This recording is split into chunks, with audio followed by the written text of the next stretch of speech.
Olá pessoal, tudo bem?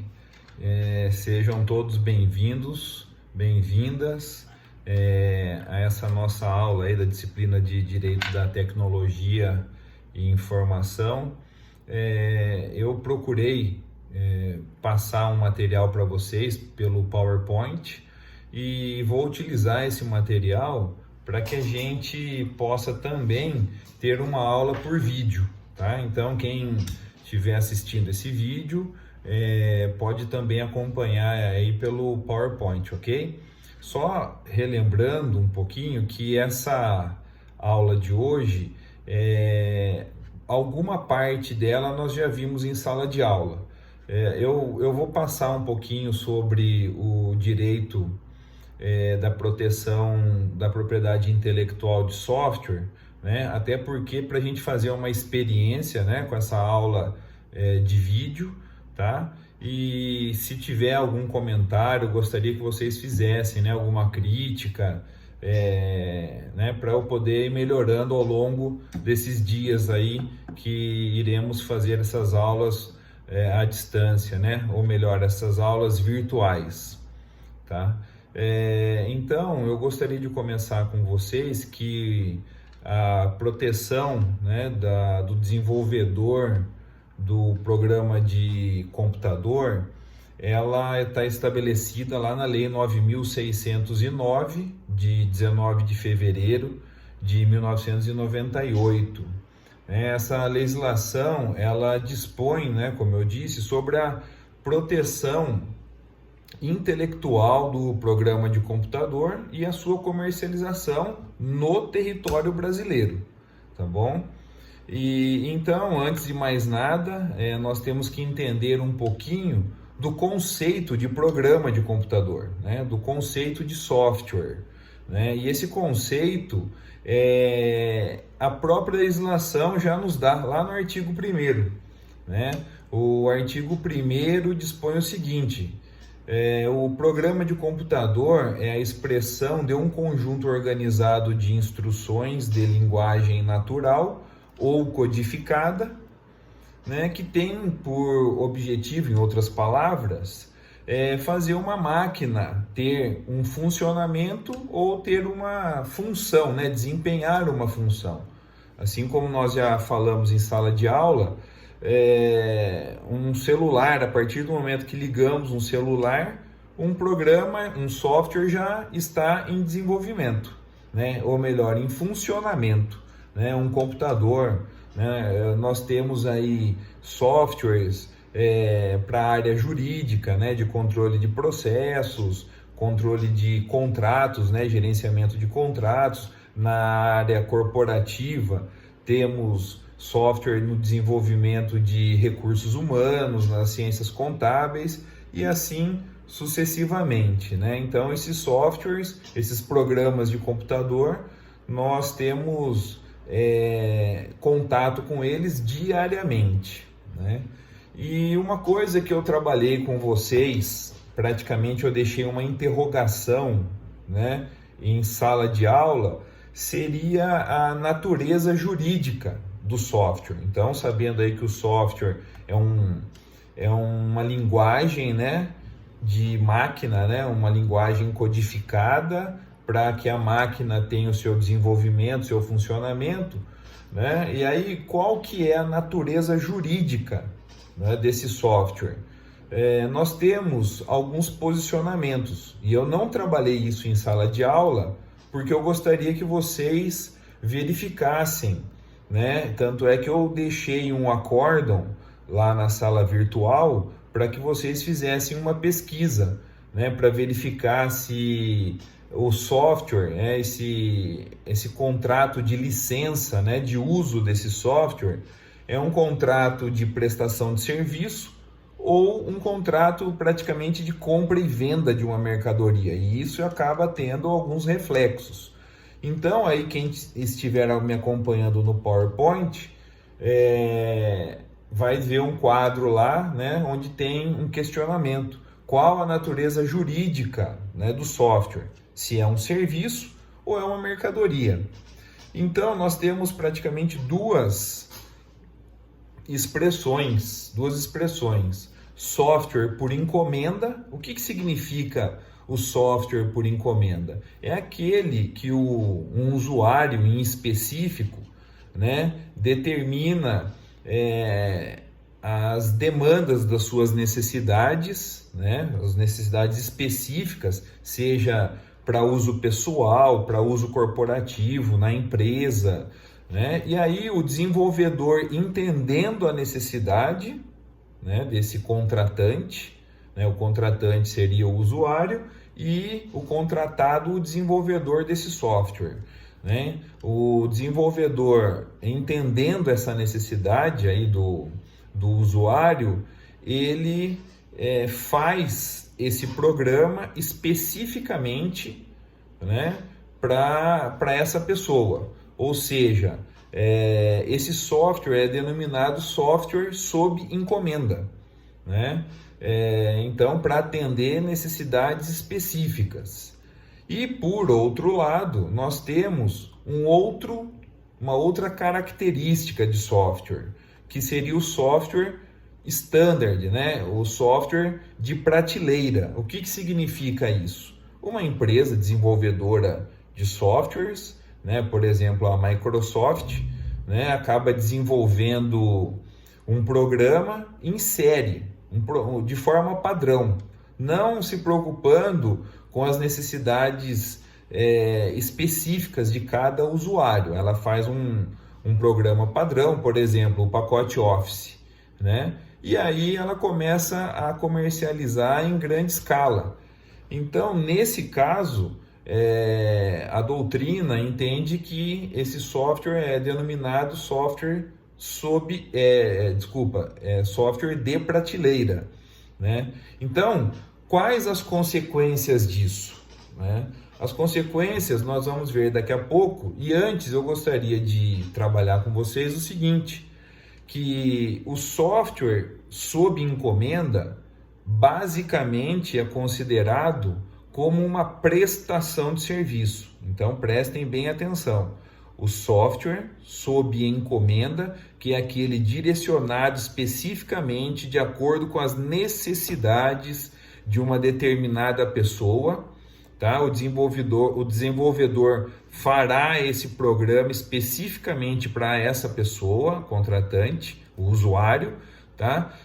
Nesse caso, então, há um entendimento de que seria uma prestação de serviço.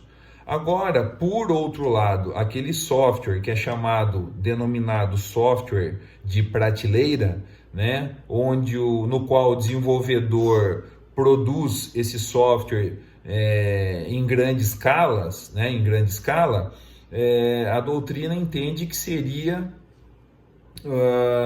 uma mercadoria e não uma prestação de serviço. E isso pode impactar em diversas situações. Eu até trago aqui alguns quadros, né, no PowerPoint, vocês terão a oportunidade de analisar, que embora não seja objeto da nossa disciplina, o direito tributário, mas eu trago, por exemplo, uma solução de consulta da Receita Federal, tá? Onde para ela chegar na conclusão, ela teve que analisar a essência da natureza jurídica do software, tá? Então, no caso da solução de consulta da Receita Federal, até tomo liberdade aqui para ler um pouquinho para vocês, tá? O que ficou decidido lá. Ela dispõe o seguinte, eu até deixei em negrito e grifado aí para vocês. Softwares prontos para uso, né? Aquele software de prateleira que nós acabamos de dizer, né? O software pronto para uso, tá? Classifica-se como venda de mercadoria, né? Então, a própria Receita Federal, numa solução de consulta, né? A solução de consulta, ela dispõe isso aí, que o software de prateleira, aquele confeccionado, né, em grande escala, seria para considerar como se fosse uma mercadoria, ou seja, a partir do momento que eu adquiro, seria como se fosse uma aquisição de um produto, tá? Por outro lado, né, softwares por encomenda, né, eles se classificam como prestação de serviço. Tá? Então, softwares sob encomenda, eles se classificam como uma prestação de serviço. E isso tem impactos, né? Não só perante a Receita Federal, em tributos federais, mas também discussões. Se é mercadoria, tá? Então seria devido ICMS, ou se fosse prestação de serviço, seria um tributo municipal, né? Então, nesse caso, eu também trouxe uma ementa de um julgado da segunda turma do Superior Tribunal de Justiça. Eu deixo aí para vocês, né, um quadro que está em letras destacadas aí em cores amarela e verde, né? A ementa no STJ, aí, por meio da sua segunda turma, classificou da seguinte forma, né? A discussão era a seguinte: se incidiria ISS ou ICMS. E para resolver essa situação, novamente teve que se buscar a essência da natureza jurídica do software, ou seja, ele é uma mercadoria ou uma prestação de serviço, tá? E lá ficou consignado o seguinte, ficou decidido da seguinte forma: os programas de computação feitos por empresas em larga escala, se é em larga escala, você já entende que é aquele software de prateleira, né? Então, de novo, os programas de computação feitos por empresas em larga escala e de maneira uniforme são mercadorias de livre comercialização no mercado, passíveis de incidência do ICMS. Tá? Então, aquele software que a gente denominou de prateleira, né, confeccionado em larga escala, né, de maneira uniforme, é considerado mercadoria e, portanto, deve incidir ICMS. Então, veja, numa questão tributária, você teve que analisar, tá, uma discussão ou uma conceituação do direito da tecnologia e informação, né? Por outro lado, na própria ementa, né, vem consignando o seguinte: já os programas elaborados especialmente para certo usuário, né, com destinação específica, né, para analisar as necessidades específicas daquele usuário, tá, exprimem verdadeira prestação de serviço, sujeitos então ao ISS, tá? Então seria sujeito à tributação de um imposto municipal, que seria o ISS. Tá? Então eu achei bastante interessante uma aplicação, para dar um exemplo para vocês, né, na área tributária, que eu dependo de uma análise do direito à tecnologia e informação. Então, agora passando para um outro quadro, tá? Eu fiz um questionamento que também eu acabei trabalhando com vocês isso em sala de aula, né? Nesse questionamento eu coloco o seguinte: para o desenvolvedor do programa ter seu direito de propriedade protegido, depende necessariamente de registro. Ou seja, se eu sou um desenvolvedor de software, desenvolvi um software, tá? Para eu falar que eu sou o proprietário, necessariamente eu dependo de um registro perante o INPI, né? Então nós trabalhamos isso em sala de aula, que o regime da lei de proteção à propriedade intelectual dos programas de computador seguem o mesmo regime do direito autoral. Ou seja, se lá no direito autoral não depende de registro, aqui também não dependerá. Então, para isso, eu até trago no quadro aí para vocês darem uma analisada, o parágrafo 3º do artigo 2º, tá? Eu tomo a liberdade novamente de lê-lo aqui, tá? Ele dispõe o seguinte: o parágrafo 3º do artigo 2º da Lei 9.609 de 98, que dispõe o seguinte: a proteção aos direitos de que trata esta lei independe de registro a proteção aos direitos de que trata esta lei independe de registro, ou seja, não há necessidade do registro. Ah, mas o registro é bom, né? Ser feito esse registro aí do programa de computador? Sim. Por que que é bom?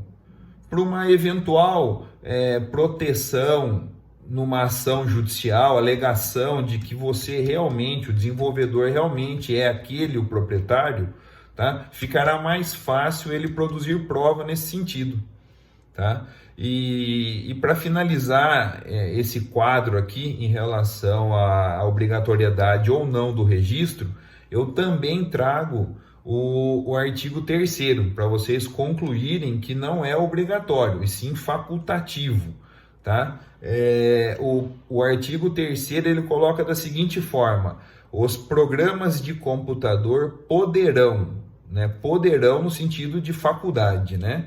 Os programas de computador poderão, a critério do titular, ser registrados em órgão ou entidade a ser designado por ato do Poder Executivo, por iniciativa do Ministério responsável pela política de ciência e tecnologia.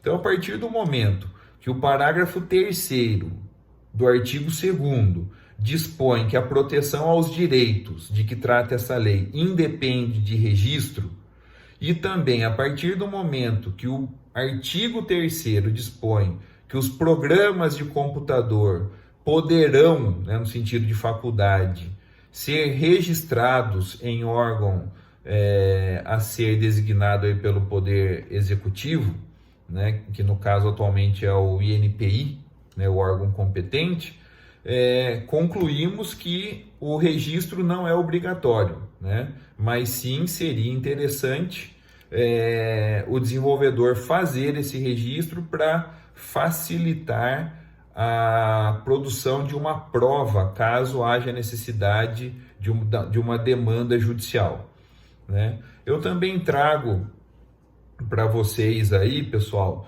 um link do INPI, né, para vocês terem uma noção do passo a passo, como que se faz para efetivar um registro de um software. Só deixando ressaltado que o NPI ele descreve o seguinte: se você desenvolveu um programa de computador ou sua versão mais atualizada, é possível solicitar o registro ao NPI por meio do sistema eletrônico e software.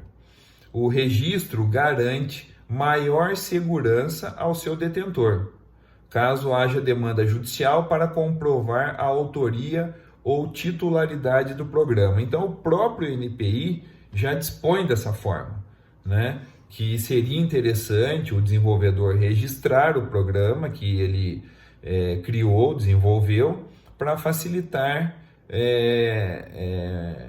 eventualmente numa ação judicial a prova de que esse desenvolvedor realmente é o proprietário, ok? Uma outra situação que eu reputo, né, bastante importante, seria analisarmos o prazo, o período de validade desse registro do software, né, do registro do programa de computador, tá? O registro do programa de computador, esse período vem descrito no parágrafo 2º do artigo 2º da Lei 9.609, e ele dispõe da seguinte forma: fica assegurada a tutela dos direitos relativos a programa de computador pelo prazo de 50 anos. Tá? Então, o prazo de proteção, de validade desse registro é de 50 anos, mas o importante também é saber como que se conta esse prazo, a partir de que momento que esse prazo é iniciado. Tá? A resposta também é dada nesse parágrafo 2º do artigo 2º aí da Lei 9.606. E esse dispositivo legal, ele determina o seguinte: que o prazo inicial é contado de janeiro do ano subsequente ao da publicação do registro, ou na ausência, né, de registro, né, porque não é obrigado a se efetivar o registro, ou na ausência desse registro, da sua criação. tudo bem? Então, quer dizer, se a pessoa não registrou, ela criou hoje, tá? A partir desse momento ela terá uma proteção aí de 50 anos para poder fazer os seus contratos de licença de uso com usuários, né? E deter essa propriedade e reclamar o software na mão de quem quer que esteja de forma ilegal, tá? Só relembrando, caso não haja o registro, certamente a prova para que esse desenvolvedor detenha numa ação judicial, para dizer que ele que desenvolveu esse software, certamente vai ficar mais difícil, tá? E aí nós temos também, eu já comentei com vocês, mas é bom a gente frisar, o contrato de licença de uso desse software. O contrato de licença de uso desse software é feito entre quem? Entre o desenvolvedor do programa e o usuário, tá certo? Então, basicamente, é um negócio jurídico feito entre essas partes, tá? Que tem por objeto o quê? Delimitar, por exemplo, o número de downloads, tá? Descrever como que vai ser a manutenção desse software, ou, em outras palavras, pactuar os direitos e obrigações de cada uma das partes, né? Delimitar suas funções, verificar se o código-fonte, né, desse programa poderá ou não ser alterado, e assim sucessivamente, tá? Então, é bastante interessante saber que a licença para uso de software é um negócio jurídico estabelecido entre o desenvolvedor e o usuário, tudo bem? E aí então, acho que para finalizar a nossa aula, né, já se vão um pouco mais de 20 minutos, tá? Eu trouxe, e eu acho bastante interessante, já falei isso para vocês em sala de aula, que é muito importante vocês terem contato com acórdons, né? Porque analisando acórdons, vocês têm condições de verificar o que nós aprendemos na teoria, tá? Uma aplicação na prática. E aí eu trago aí para vocês, né? Um acórdão no qual a Microsoft distribuiu uma ação lá perante o Poder Judiciário do Estado do Paraná, tá? E onde tinha uma empresa que ela alegava que estava usando o programa de computador desenvolvido aí pela Microsoft de forma indevida, tá? Então ela entrou com uma ação indenizatória, porque eu sempre pergunto para vocês, tá? O que vocês fariam como advogado, por exemplo, do desenvolvedor do software, não é isso? O que vocês fariam? Quais seriam os pedidos? Então, o último quadro aqui praticamente que eu trouxe para vocês foram os pedidos desenvolvidos pela Microsoft. Mas é interessante, além de ver esses pedidos, lerem também o acórdão na íntegra, para entenderem como é que o tribunal acabou dando a interpretação, a aplicação prática nesse caso, tá? Então, apenas para finalizar, eu vou ler aqui os pedidos, né? A Microsoft, então, entrou com uma ação de indenização, esse foi o nome que ela deu. Isso não significa que seja só o pedido indenizatório, tem outros pedidos, né? Ela pleiteou o quê? A proibição, a condenação, né, dos réus aí, na proibição de utilizar ilegalmente os programas de computador da autora, a Microsoft, sob pena de multa diária no valor de 20 salários mínimos. Pediu também condenação a pagar o preço dos seus programas de computador equivalente ao número de cópias encontradas em uso ilegal, bem como a pagar a título de indenização o preço desses programas multiplicado em 10 vezes. Tá? Então, pelo que eu entendi, se fossem encontrados 10 computadores utilizando esses programas de forma indevida, né? Então, os réus aí deveriam pagar 10 vezes o valor de cada um desses programas, tá? Leiam, que eu acho que vocês vão gostar, eu acho que é bastante interessante. E hoje no horário da aula, eu estarei online, tá? Lá no fórum de dúvidas. Tendo alguma dúvida, manda uma mensagem para mim lá por escrito, né? E espero que vocês tenham gostado desse vídeo, tá? E se vocês puderem passar alguma informação, alguma crítica de como eu estou desenvolvendo essas aulas, eu gostaria, para sempre eu ir aperfeiçoando, né? Porque para mim também é uma novidade, tá bom, pessoal? Valeu, um abraço aí, até mais.